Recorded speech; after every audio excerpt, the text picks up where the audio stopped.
बुरी खबर के बारे में कहा जाता है कि इसे हमेशा थोड़ा थोड़ा आहिस्ता आहिस्ता सुनाना चाहिए ताकि सुनने वाले को ज़्यादा सदमा ना पहुँचे, और खुशी की खबर हमेशा फ़ौरन पूरी सुनानी चाहिए ताकि सुनने वाले की हालत अच्छी हो जाए।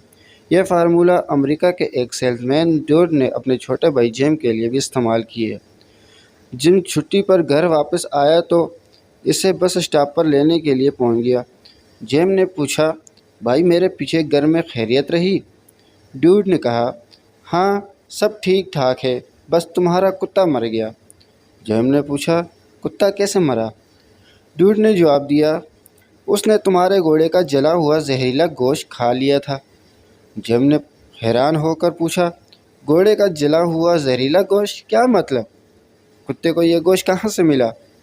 ड्यूड ने जवाब दिया, कुत्ते को ये गोश्त तुम्हारे बाड़े से मिला था, जो आग लगने की वजह से सारा जल गया था, और घोड़ा भी बाड़े में जल कर मर गया था। क्या तुम गौर नहीं करते? जिम ने परेशान होकर पूछा, लेकिन मेरे बाड़े को आग कैसे लगी? ड्यूड ने जवाब दिया, जब तुम्हारा मकान जल रहा था तो उसमें चंद चिंगारियां उड़कर तुम्हारे बाड़े तक पहुंच गई थी। जिम की परेशानी इंतहा तक पहुंच गई और इसने पूछा, मेरे मकान को आग कैसे लगी? ड्यूड ने जवाब दिया, दरअसल ताबूत पर रखी हुई मोमबत्ती कालीन पर गिर गई थी और कालीन ने आग पकड़ ली थी। जिम की आंखों में आंसू आ गए और उसने पूछा, ओ खुदाया, किसका ताबूत? कौन मर गया?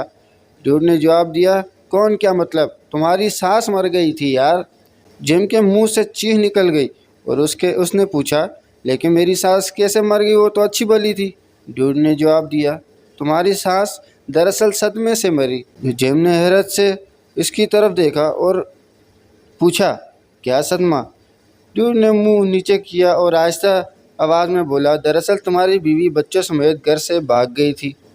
जिम ने सुना तो उसने सर हाथों में थाम लिया और बोला, उफ खुदाया, क्या इसके बाद भी कोई बुरी खबर बची है? ड्यूड ने इनकार में सर हिलाया और जवाब दिया, नहीं, इसके अलावा सब खैरियत ही है।